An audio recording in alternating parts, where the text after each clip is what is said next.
my gosh, you guys, I'm so Hi. excited. This is Nicole Nixon, girl. Tell everybody. Hi, I'm Nicole. So, That's it. we're done. You can wrap it up. No, Nicole, how did we connect? Like, how did this happen? I think that I think we've connected like over the years. Like I started my Okay. business in 2020, and so I think we've communicated a couple times, but I don't know what it was specifically, I don't but remember. you were like, let's do this. I was like, okay, I'm in. Let's go. I love, like, even like the story we were talking about just before we got on, and like now, like, that's just how like life happens. Like, it's so cool. I Yeah. just love it. I love Instagram. I really do. I know. And I feel like it's such a great opportunity to just like chat with other people in the industry, especially when you work from home and you work by yourself. A lot of times it can feel really isolating. Yeah. So I think these kinds of conversations are really fun because you get to just chat and talk about life and business and I all kinds of know. fun stuff. Exactly. Okay, so you were okay, let's just like rewind. So you are Nicole Nixon. I am. What do you do? How did you get there? Why are we here? Like, let's Okay. do that. Okay, so I'll try to like make a very long story shorter. So Fine. I was going to junior college as like a young person. I had no idea really what I wanted to do. And one Hmm. day my best friend who I was going to school with was like, I'm gonna go to beauty school. And I was like, can I curse on here? Yes, girl. Be Okay, real, be okay, raw, okay. do I your was like, thing. Do your fuck thing. you. You can't leave me here by myself. What do you mean you're going to beauty school? And so I was like, at that point in my very young life, I was like, I don't know what I'm doing. I have no idea where I'm going. So like, sure, Mhm. maybe we try beauty school, which was nothing I could ever considered before in my life. And so I did it and it kind of came natural to me. I was like an okay hairstylist. I was never going to be anything like amazing. Um, and so I did hair for a couple years and then I had my daughter in 2005. And then I like immediately became a single mom. So I was like, great. Now I have to take care of both of us. And Really so good. I really needed something with a little more stability. And so I was looking for jobs and Sexy Hair has had their corporate office in Chatsworth, which was like 10 minutes away from where I lived. And so I was like, I'm gonna apply to this receptionist position because like, who knows?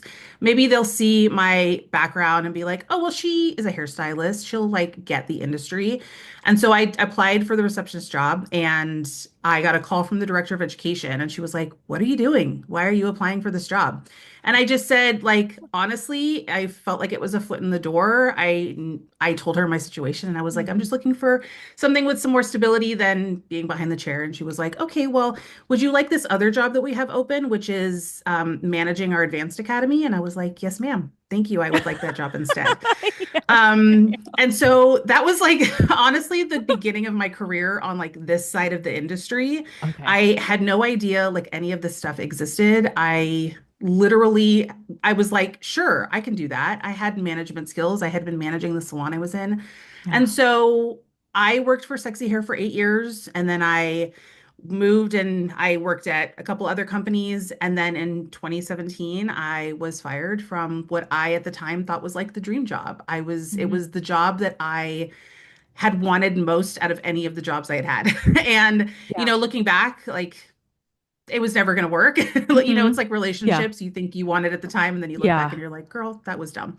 Okay, but you know Um, what? Like just a quick pause. Like, doesn't it suck to say like, yeah, I got fired? you But then know, at the same it time, you're like, nah, I got fired. at the time it was really hard. Yeah. It was very hard on Yeah. my confidence and like I was like, what am I gonna do? I still had this kid I had to take care of. I had to take care Hmm. of myself.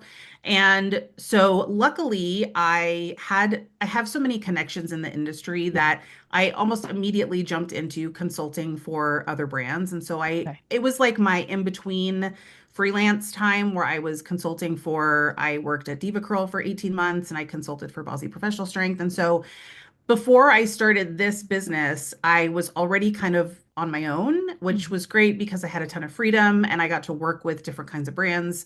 And I got to expand outside of education, which was my main focus at Sexy Hair and Color Proof and the other brands that I was working for. Mhm. And so I got to do things like art direction, I got to do social media, I got to do marketing, I got to really like expand my skills. Mhm. And then the pandemic happened and nobody knew what was going to happen. And so I decided if there's been if there's a perfect time to start a business, it's during a global pandemic. I mean, when else do you put everything on the line? Yeah. What could I lose? I mean, I was Right. already unemployed. Yeah. So it Everybody's was like like dead. I had no Yeah. contracts with any brands, so I was like, Mm. what's the harm? I mean, really, what's the harm? I was going to spend Yeah. a little bit of money to invest in, figuring out how to do it. And then I just started working for free. I started doing brands for people, and I was like, I'll do your brand for free. Please share it. Like, I just needed Yeah. people talking. I needed Yeah. chatter. I needed people talking about what I was doing now because I still had all of those connections. And luckily, they were all very gracious in helping me try to build this business. And so Hmm.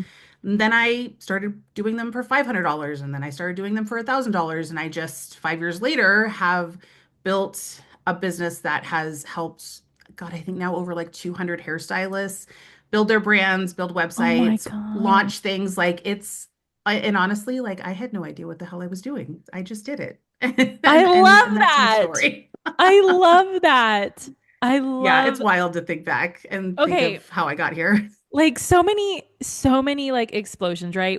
The first explosion was, oh my God, it's been 5 years since I know. COVID. I That's know. crazy to It me. feels Okay. like no time at all, and it feels like 100 years all at the same Yes, time. Yeah, totally. Oh my God, 5 years. Okay, so I there's know. that. Then the other thing that I just love is like I had no idea what I was doing, but I did it and now I'm paying my bills. Yeah, Like, honestly, and at the time, like, yes, we were getting some money from, Uncle Sam, and that's great. So yeah, I but like had I twelve mean, hundred it dollars, really like wasn't a lot.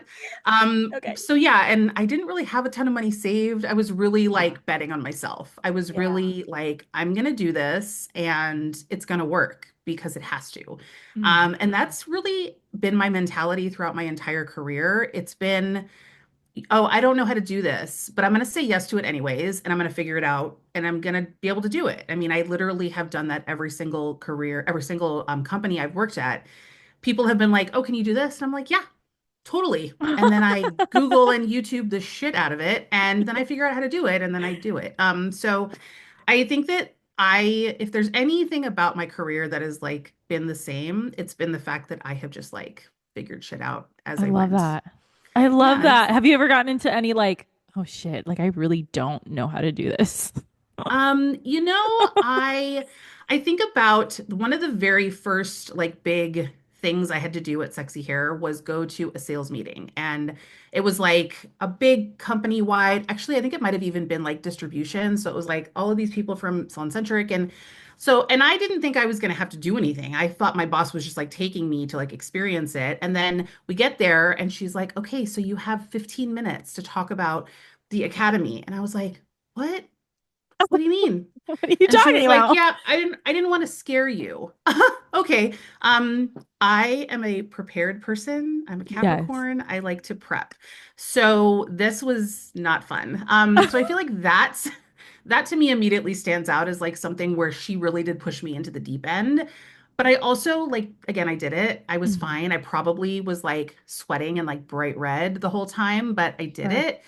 And so I honestly can't think of any other time where I was like, I got myself in a pickle by saying yes to something because I always just like managed it. Or I had Yeah. people around me that I knew were better experts than I was, and I could Right. kind of tap them in, which is such an amazing part about this industry is like everybody has such unique talents and working in corporate America and then also knowing all of these incredible hairstylists, you have such a like amazing Rolodex. Oh God, do people know what Rolodexes are anymore? Oh my God, you're Like right. roster of people. Roster. Like Let's go with roster. what I'm over here word like, should I use yeah, instead? yeah. These sorry kids. Yeah. Anyways. So yeah, I mean, you have like all of these incredible people that all have such amazing talents, and I've been really lucky to just like call them all like friends and colleagues. And so Yeah. I never really got stuck. I Knock love wood. it. You're like a Knock on wood. natural, yeah, really. You're like a natural born like collaborator. I think so. You Yeah, know what I I think mean? that I guess I should say yes and no because I do really like my one of my I guess downfalls is that I'm bad at delegating things. I Oh, take on a lot, but I also do really like collaborating with people. I like the yeah. creative process and I like working with people and hearing their ideas. Yeah. But there is a part of me that is like, I'm just gonna do it myself.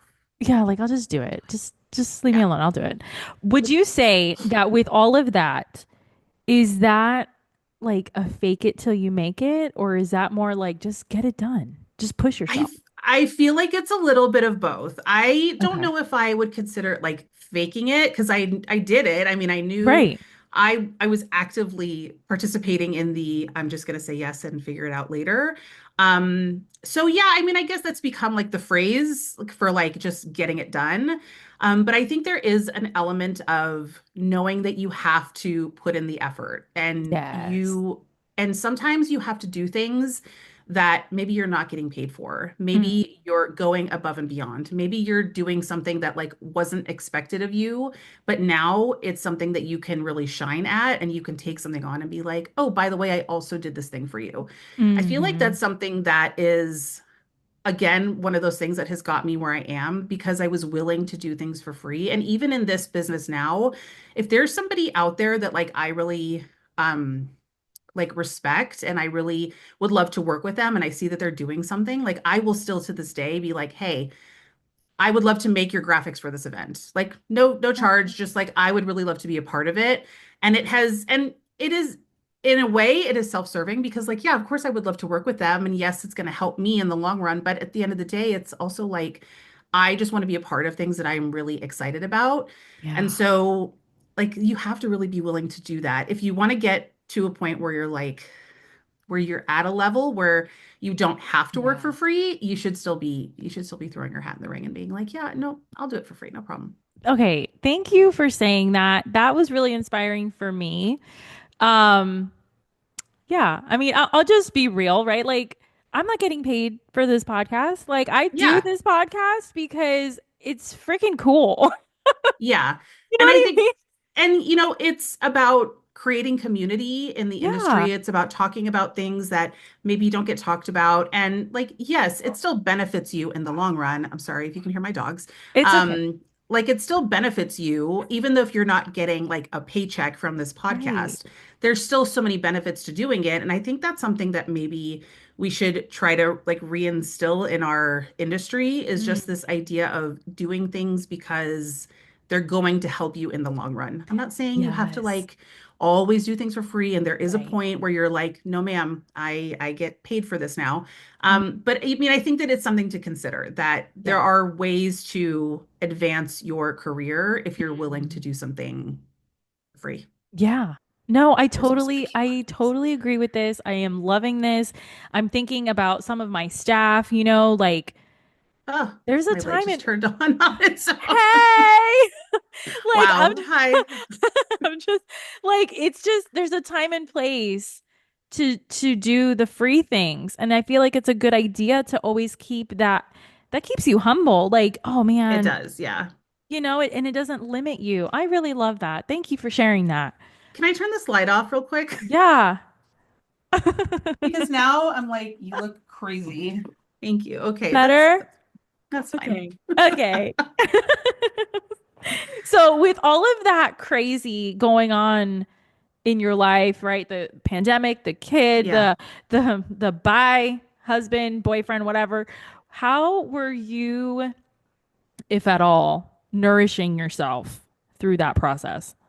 I don't think I was, to be honest. And I mean, Okay. I think a lot of, not just moms, I think a lot of Mhm. women that are Right. trying to create a career for themselves and do something that maybe society is telling them that they shouldn't do, or just like kind Hmm. of like elbowing those boundaries a little bit.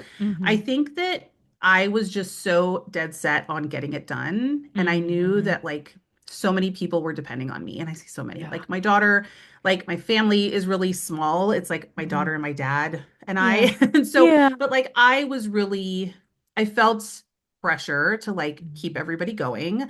I really wanted to create a life for my daughter that didn't make her feel like she only had one parent. Mhm. And that was really important to me. And even though there were times where I was gone a lot, I used to travel a lot with sexy hair. Mhm. So there would be like times where I might be gone for a week, and she was still in elementary school during that time. And Mhm. so there were times where I was really worried that like this would turn into resentment. Yeah. Um, and and she probably would tell you like, yeah, it sucked. But I think Mhm. looking back, she recognizes like why I did it. And I think Yeah. that she now sees everything. Like she never went without. If she Right. wanted to play a sport, she played the sport. If she wanted to go on a field trip, she went on the field trip. Birthdays were always a huge thing. Like I really tried to make it, I tried to make it feel like she wasn't being raised by a single Right. mom, even though like Right. single moms are incredible. Yeah. Um, so yeah, I don't really think that there was a time where I was like focusing inward on Mhm. myself. Mhm. I'm definitely doing that more now. She's Yeah. 19, she has since moved out, Okay. she's living on her own.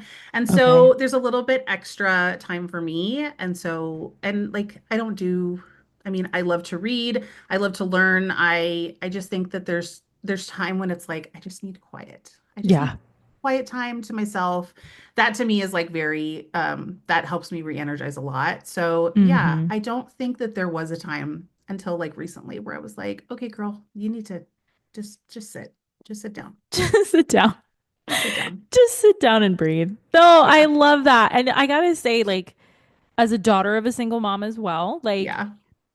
it's you learn things about yourself and and you see your people before you, and then when you get older you see, wow, they're human Yeah. too, and they're just like me, and like, wow, we're doing the damn things and this is Yeah. great, and like, wow, I mean, it goes to the other side where you think you don't need anybody, but this is like, so there's that. And then the other thing is, being in our industry, you don't even look like you have a like 19-year-old daughter.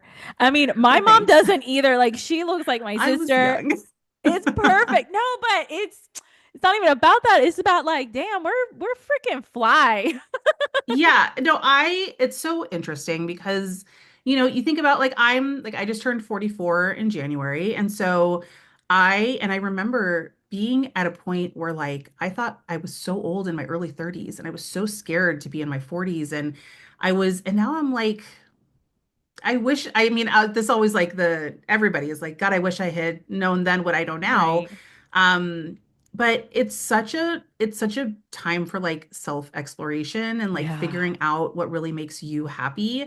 And the things that you really thought were important are just like not that important anymore. And I think that's what's really interesting about being like in your 40s, especially when your like whole business is kind of built in social media and you're in this world where a lot of people are much younger than you. Yeah. It can be really challenging to like stay who you are and like still really love yourself for at the age you are. And as Mm-hmm. you continue to age, and everybody else still looks so young, I think it's important to recognize all of the things that you have brought with you at this Yeah. stage and like you just continue to learn and continue to grow. And to me, that's what's really important. And that's what I try Mm-hmm. to instill in her. I mean, she's 19, she's trying to figure it out what she wants to do, but she's such a hard worker. She really cares about the people in her life and she's such like a good person. Like I call her my good little egg because she's just such a good Oh, egg. And so I think that a lot of who she is from the experiences that she yeah. had growing up. But she has made them her own and she has created her own life, which is like every parent's dream. You want your kid to grow up and just be like a good human. And Mhm. so I must have, I think I did a good job. Oh, I love it. Oh, cool. I love it. Okay, so just for some clarity, because I know you said it, but we're like talking about big things. You help hairstylists with their branding. Yes. Yes. Okay, social media or like, yeah, just clarify. So I do a lot of different things. When I started, I was doing like brand design, website design, Mm-hmm. and strictly like visual identity, logos, colors, fonts, like kind of the basic stuff. Mm-hmm. And then as I have grown my business and as I have kind of expanded into different things, I'm really focused more on how do we create like a holistic approach to your brand, and how do we not only make it look really good, but how do we make you more confident showing up? How do we Mm, create something that feels really really authentic, and so it just is easier to do. I think a lot of times hairstylists, I don't think I know, and we see it every day, is like hairstylists are all looking at each other all day long. yeah. Everybody's watching each other. Everybody's looking at Yeah. what everybody else is doing. And it's really easy to feel like you have to do what everybody else is doing because that's what everybody's doing is just kind Mm-hmm. of mimicking and like being little lemmings. And I don't say that with like, I don't mean, I don't want to be hateful or hurtful, but Mm-hmm. that is kind of what's happening. And I feel like there's a lot of reasons why that happens. Is number one, like we just don't know. Hairstylists are not Right. taught how to be entrepreneurs.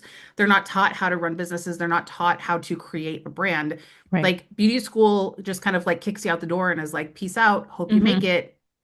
Hope this whole thing Right. works out for you. Yeah. There's not really any foundational education when it comes to, okay, how do you run your own business? How do you become an entrepreneur? I think a lot of hairstylists get out of school and they think, I'm just going to go into a suite or I'm going to go rent a booth and it's going to be easy. Well, like it's actually really not. Being an Mm-hmm. entrepreneur is 24/7, 365 days a year. Like being an Yeah. entrepreneur is not a 9 to 5 job. And so I think that that's like a misconception that people have when they decide to be on their own. And I don't really I don't really think there's a right or wrong way to do things. I think that every hairstylist Mm-hmm. experience and journey is like so different Yeah. that I don't if you want to jump right in, like do it. If you think that that's what you can do, that's great. If you feel like you want to go into a commission or a chain salon, like I don't think there is one way to do anything. Mm-hmm. But I do think that hairstylists that decide to be on their own need to accept the fact that, like, okay,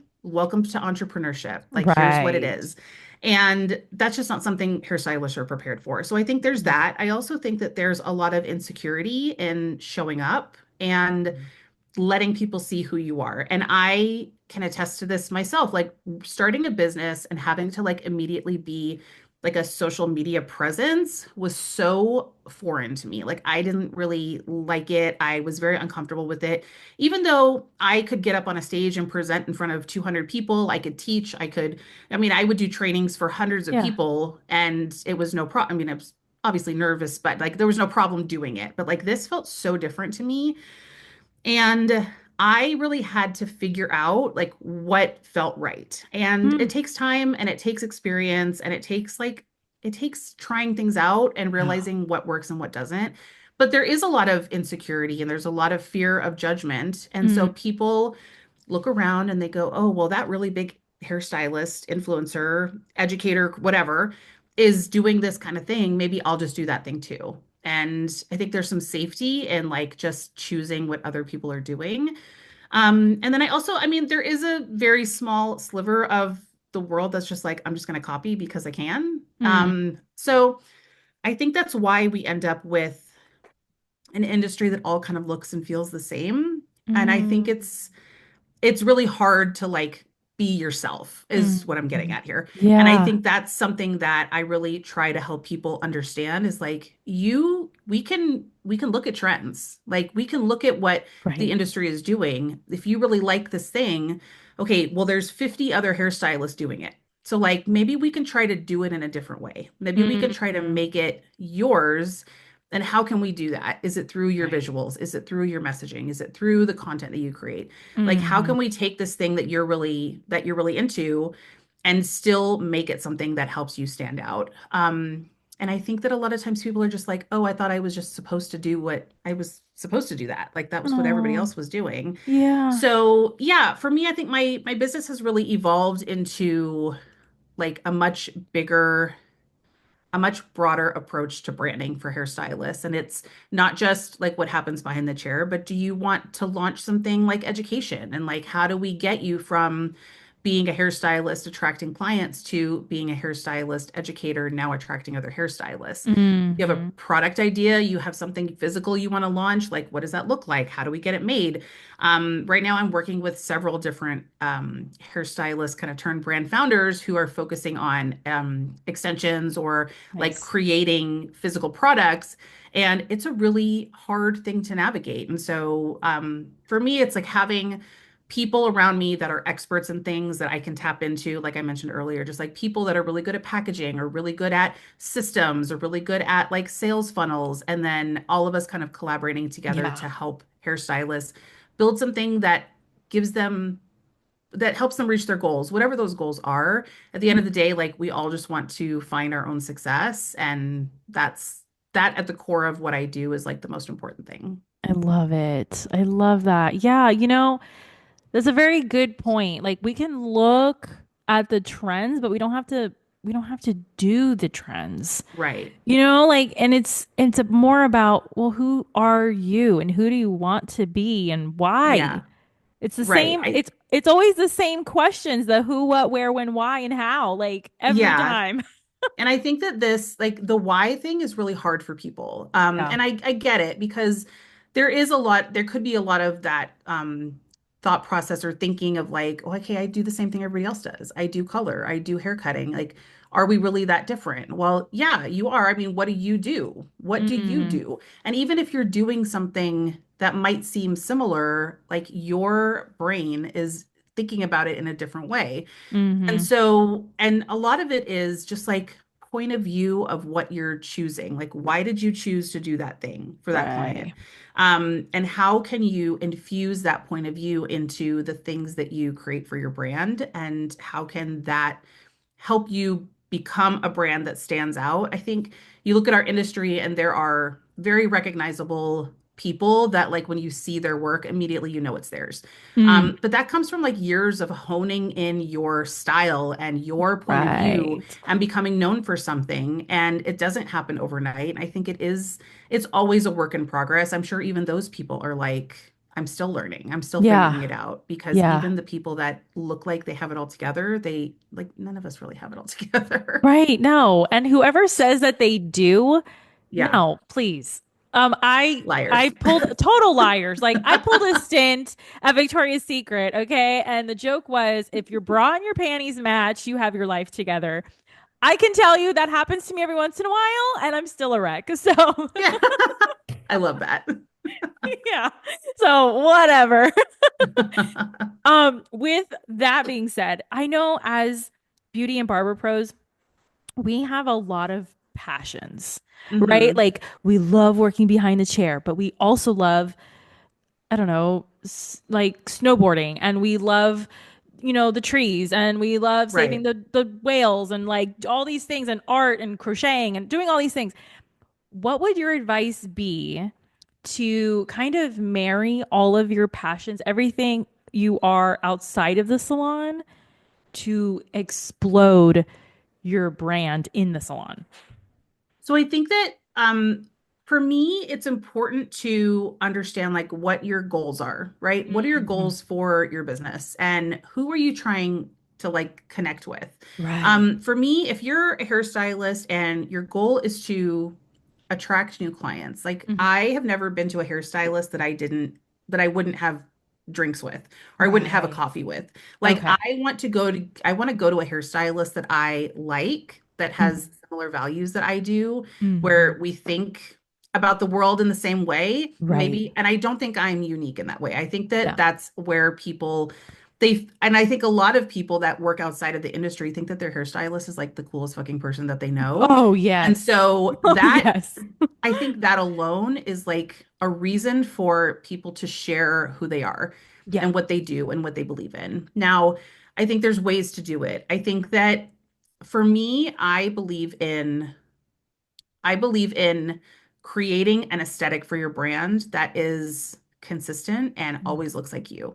Yeah. Now, does that mean it has to be like perfect and buttoned up all the time? No, but I think that it's showcasing you and your work in a way that like people know it's you. And so maybe that means that you're focusing on your personal life stuff or sharing the things that you like to do outside of work in stories. And it's more Mm, of that like casual, like day in the life kind of thing. Or you can do day in the life and maybe you went to work and then you crocheted in the evening and you read your favorite book and you're kind of showing people what the whole day looks like. And because you're a multifaceted person, like you're not just a right. hairstylist 24 hours a day. Exactly. And so I think that there are ways to share who you are as a person and it's actually part of the process that I go through with people when they come to me to help them with their brand is like, okay, what are your values? Like, what do you believe in? What is important to you? And then how can we instill those values into every part of your brand, whether it's your visuals or your messaging or Yeah. the choices that you make in the salon? I think it's really important for people to know where you stand. And that Hmm. doesn't mean like you have to have like crazy hot takes. It doesn't mean you have to Right. get controversial, but I do think that there is something to be said for just like telling people who you are and Mhm. where your boundaries are. That's really important. Yeah. So I think for me, it's like finding the right mix of Mm. personal content and business content. And I think that it's important to always have that like umbrella mentality is like looking at things from like a bird's eye view.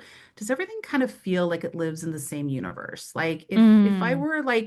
if I were like a comic book universe, would it all kind of look like it all belonged in the Right. same world? And that's where I think people get stuck is like they don't know how to make all those things come together Mm. while they're sharing their personal life and sharing their business life. Yeah. Oh man, this is such a good episode. I'm so excited. I Yay! I myself am like learning too, so it's good. What's a common myth that you get about what you do? I think a common myth is that like your visuals are the first thing, like you have to have brand visuals before you do anything else. And it's Mm, actually the opposite. Like your visuals are the thing that tells all of the other stuff. Like your mm, visuals are telling the brand story before people like get an opportunity to like read or listen or do anything else. To me, it's you have to first figure out like who you are. Like what is this thing that you're doing and why are you doing it? And like mm-hmm. yes, it could be I'm here to make money. Like that's fine. Like that's a great why, but it can't be the only reason why you're doing this. I think that Right.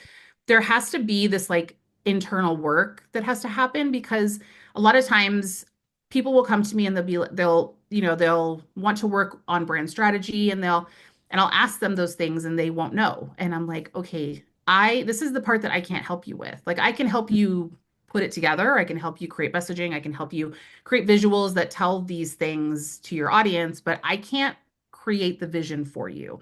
You have to have the vision. You have to come to me with the vision and the Right. why, because that's not something I can do for you. Oh, Because that's so beautiful.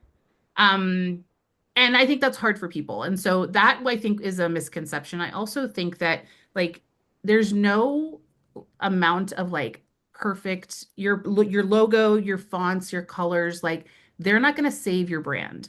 Mm. Investing in expensive branding when you don't know the other stuff is like you might as well just like throw it in the bin. Like throw it it's not and I say that as somebody who like makes my living off of Yeah. this, but I truly think that there is so much like there's so much internal work that needs to get done Yeah. before you should invest in something like custom branding. Like, yes, you need those things. You need logos and fonts and colors and all of those pieces.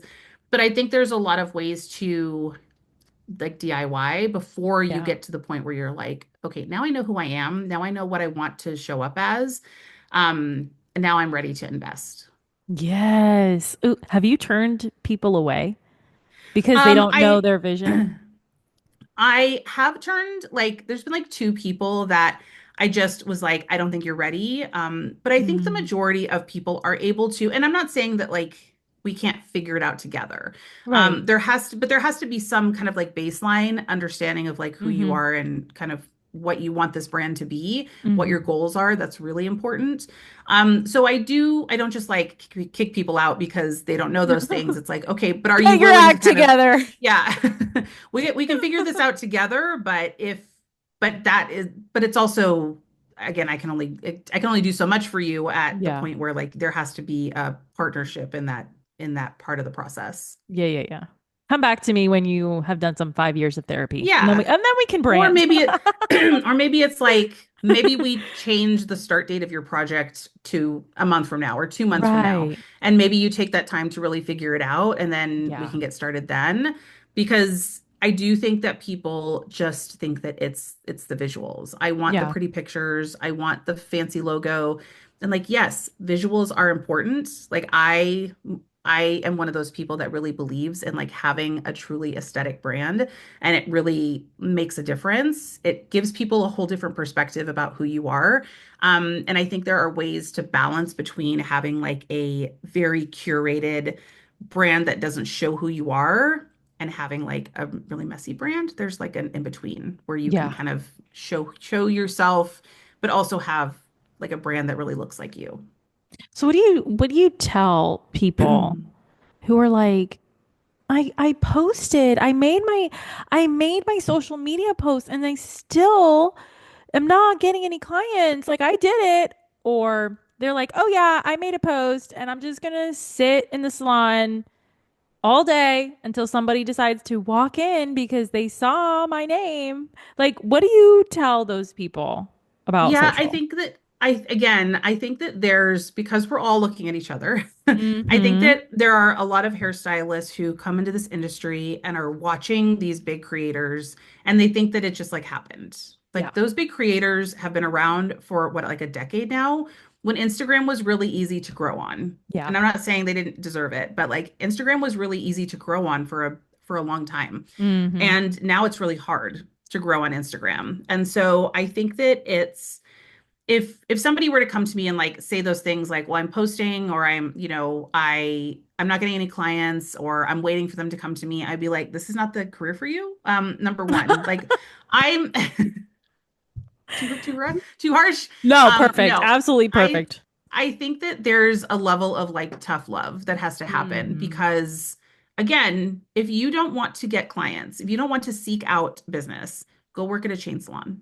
If you still want to do Mm-hmm. hair and you don't want to do that, then you have to find a place where you that's not part of your livelihood, where people come to you. Because there are those places. And Yeah. again, I don't care where you work. I don't care what kind of hairstylist you are. Find the place that works the best for you. Mm-hmm. But like that to me is I don't think there is a way to avoid Yeah. marketing yourself in like today's industry. I just don't think there Right. is.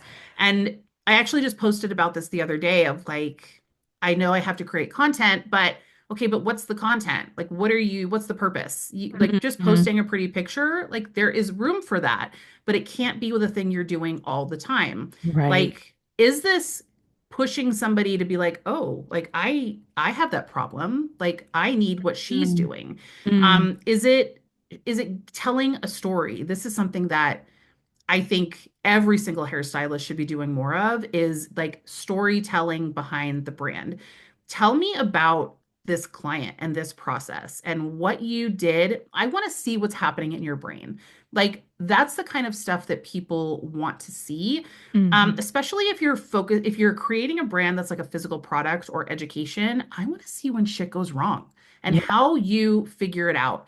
I want to see all of the behind the scenes. I want to see the prototypes. I want to see the emails back and forth with the different countries and I want to see all of the stuff. And I that's what people are watching. And if you look at like, if we switch over to like TikTok, people that are successful on TikTok are literally they're sharing their lives with us, right? They're creating Mm. their own little mini TV series. And I'm not saying you have to share everything, but people want to see what's happening behind the scenes. They want to see what you're doing, but it has to all connect back to like, what are you trying to make happen? If you're Mm. trying to get people in your chair, then share the transformations that you create and tell us how it happened and give us the story of the clients that come to you. I think the stylists that are sharing like consultations are doing it right. I feel like people really want to hear from the client and you have to like put people in the seat and make them Yeah. feel like they're experiencing what it's like in your salon. there's a point where like the budget doesn't matter. If people really want something, they'll come and get it, but they have to feel like it's worth it first. They have to feel like Mm, there's value there. And if you're just posting hair pictures, like I know that this is like broken record at this point, but like the hair pictures or like the pretty end results, I can get that anywhere.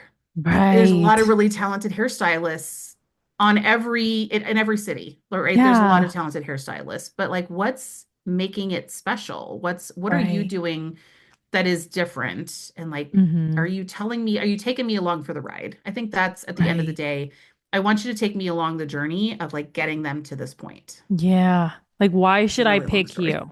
No, no, it's so perfect. It's so perfect. Yeah, Okay. and I think there's also this part I think of us as like human beings that's like I don't want to have to convince people to like come to Yeah. me.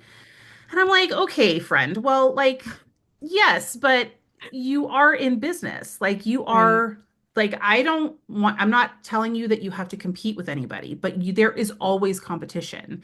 You're Hmm. not in competition with them, but there's always going to be somebody else. There's always going to be another hairstylist that can probably give them a similar result.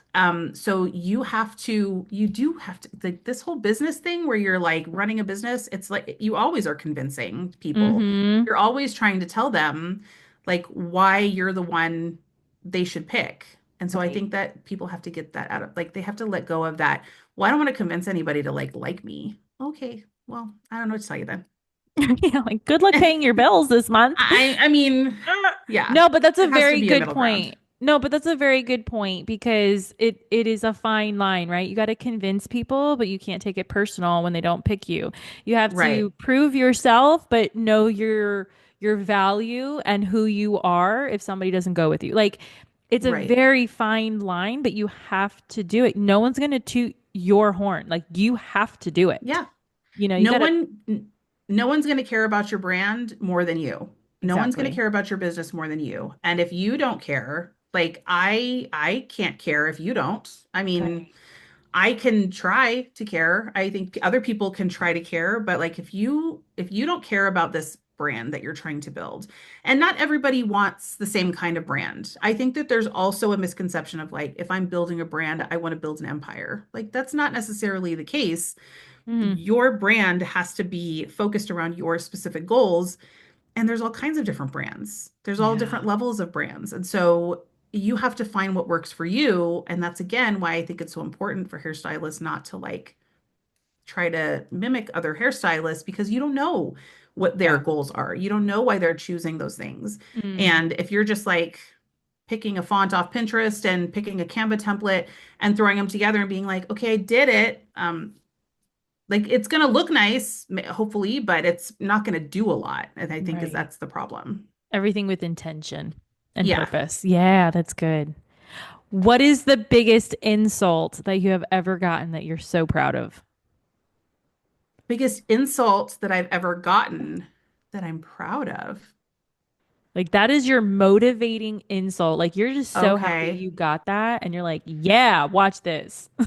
I think that, again, I guess I could get like I'll go back to my like personal life. I think Yeah. that um there were a lot of people that tried to make me feel like I wasn't worth it. I wasn't going to find success. And Hmm. I mean, I'm sure you can figure out who this person is. But like like when I became a single mom, like Hmm. I had blinders on. Like I Yeah. have to build this life. I have to do this thing. And Yeah. and there were a lot of people.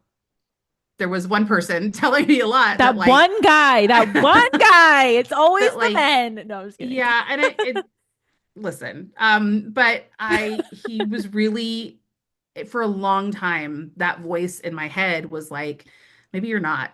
Like maybe he's right. Like maybe you're not going to do this. Like maybe this isn't the thing. Mm. And there was so much time was spent like constantly trying to fight against Yeah. that. And then I Yeah. got to a point where like my daughter and I both were like, I don't care anymore. Hmm. Like look at my life and then look at yours. And then you Hmm. tell me who won. Like you tell me if Yeah. this is a competition, You tell me who won in the end.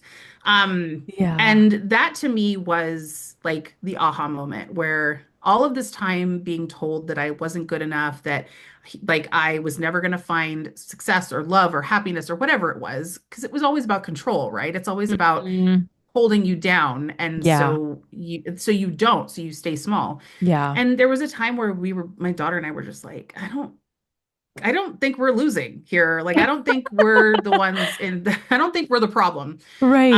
And so I think that that was a huge catalyst for me to just like, again, be happy in my own life and happy in my Yeah. own skin. And there's always times where you're going to like doubt yourself or you like second guess yourself. I think that's just human nature. But to Hmm. me, when I was able to let go of what that person thought of me, that was like my whole life changed. Literally my whole life changed. Hmm. And I think that throughout my career, I've been kind of labeled like a hard ass or like Mm. bitchy.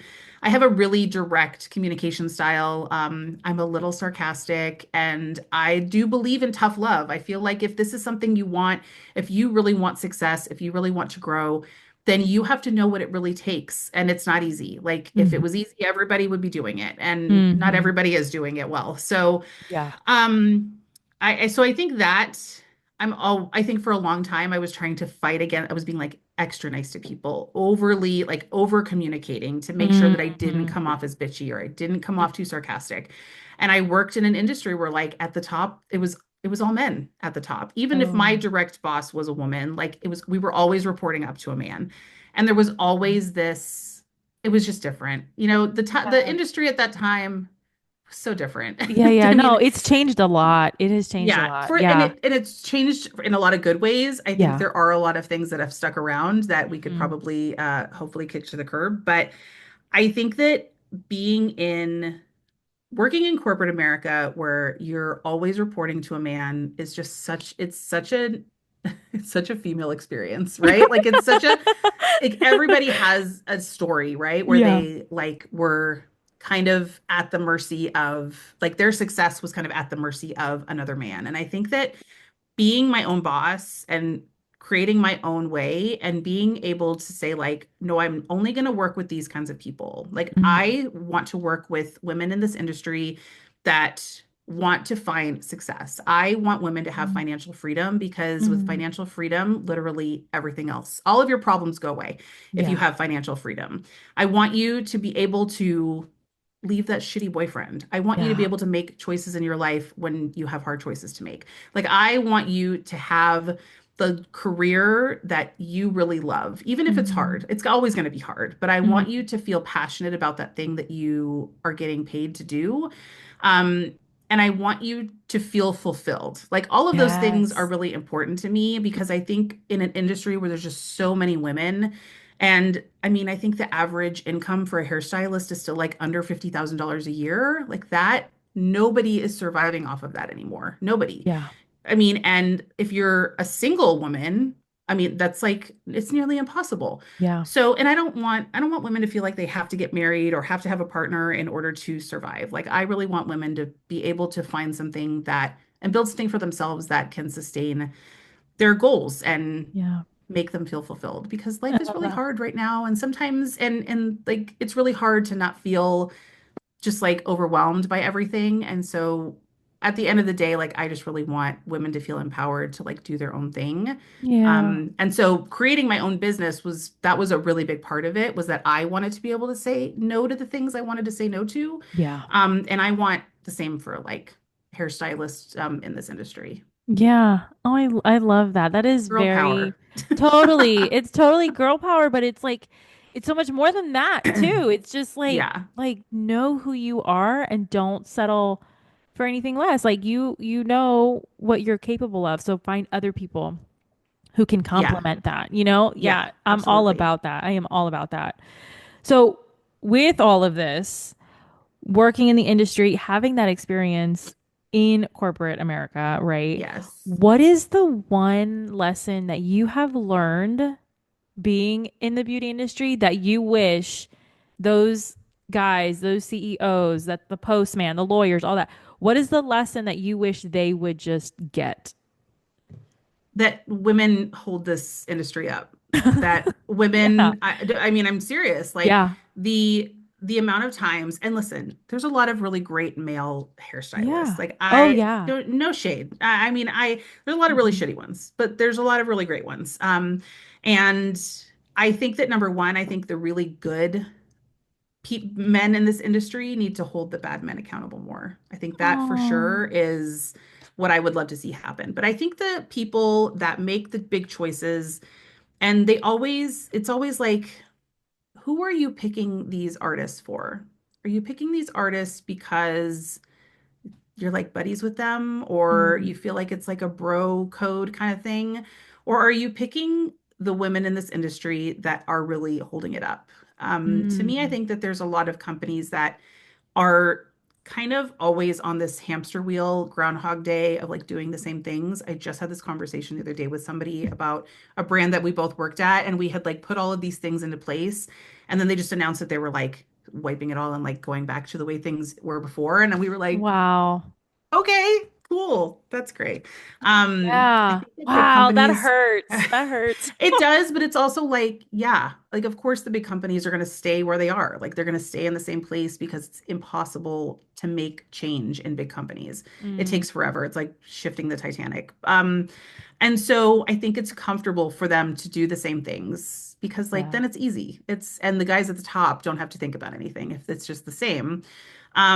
So I wish that more women were given opportunities that are given to male artists. It always seems to be the Mm. same male artists. Hmm. And sometimes it doesn't make sense to me. Sometimes the choices made don't make a lot of sense to me. And I just think there's so many women, there's so many Black women, there's so many women of color, there's so many non-binary, like there's so many people in this industry that are just like busting their ass every day. And Yeah.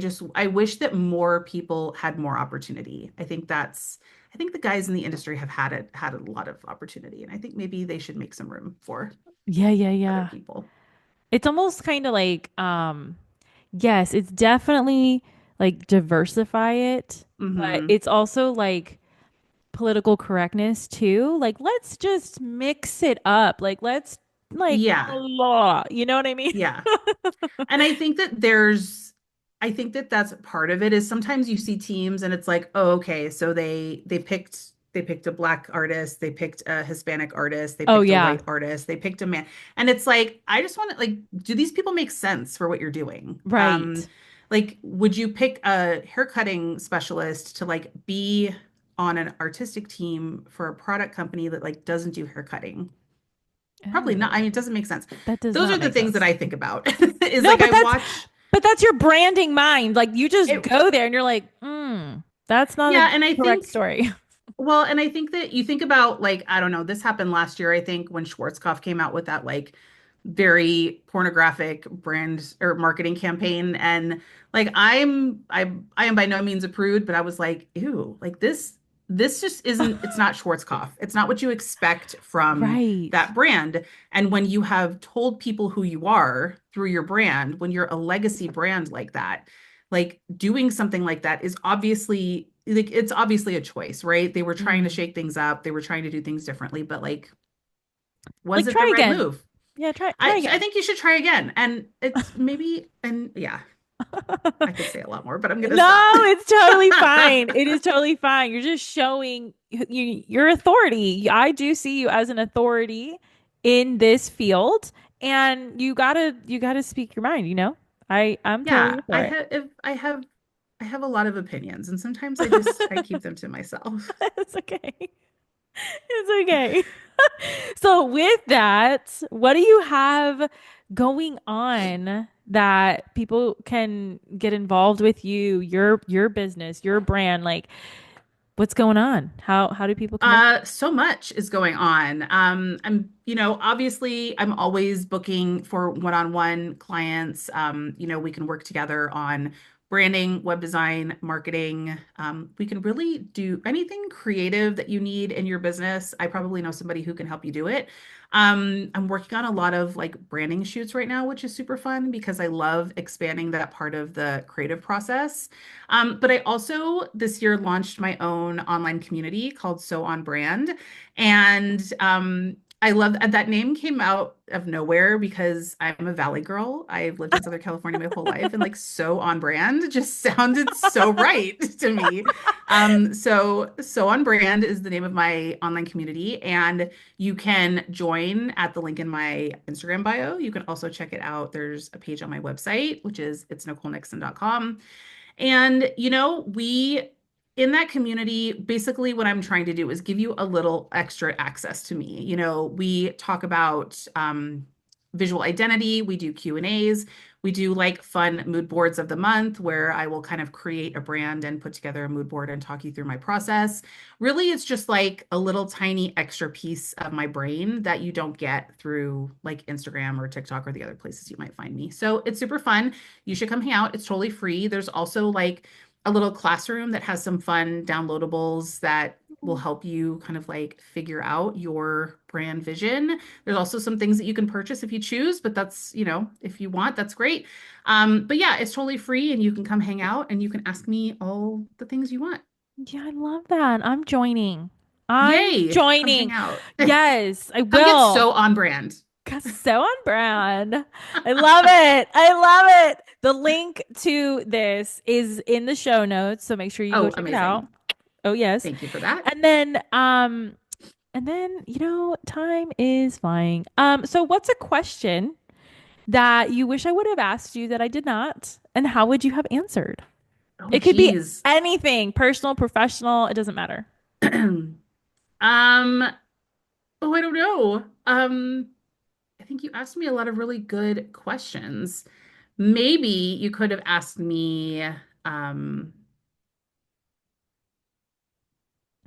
oh my God, I like have nothing. I am blank. You could have asked me about my experience at like what I learned from working for big brands when it comes to because I focused Ooh. on education and how I translated that into my business now. Yeah, what a good question. Okay, Okay. and now I am supposed to answer it, right? Yes, yes. Okay. So when I worked like predominantly for my when I worked as a full-time employee at hair product companies, I worked in education. And so I did Mhm. everything from trade shows. I managed our educator network. I did curriculum writing. I did trainings. Like I literally did all of the things that you could Mm. do in education. And so shifting from education to branding, some people were like, that's not the same thing at all. And I was like, well, it's kind of the Mm. same highway. It's just a different lane. Like if the Yeah. when you're working in education, you're trying to create tools for hairstylists so that they can grow their skills, they can learn something new, hopefully they can expand their income, save time. Like there's all kinds of reasons why you teach something, right? And so Mm. for me, moving into branding was like this is another thing that's going to help a hairstylist build their business. Hmm. No, it's not exactly the same. Like it's not technical education, but I'm still providing a resource and insight and my experience in working for these big brands and how you can take the things that big brands do and use them in your own business. So Yeah. I really do feel like it's still very much education. It's still very much like being a resource for hairstylists. It's just maybe not the same exact topic. No, I like I did that. And it. I definitely love that that metaphor that you use. It's the same highway. It's not the or what is it? It's the same highway, just a Oh, different lane. yes, yes. That's exactly. I feel like that's the case for a lot of things. You know what I Yeah. mean? Oh my goodness, Nicole, thank This was so you. fun. It was fun. Like I love talking and connecting with people, and we always like talk about some crazy things, but I was over here like I was in school. I was learning and I appreciate you. Well, good. I mean, I know a lot of crazy things about a lot of people in the industry, so it's probably a good thing we Girl, didn't you talk tell about me crazy after. things. You tell me after we hit like stop recording, okay? Anyways, for everybody watching, listening on Apple or Spotify or YouTube, thank you. You can follow Nicole. All of her links are going to be in the show notes and go join her community. And I will talk to you guys next time.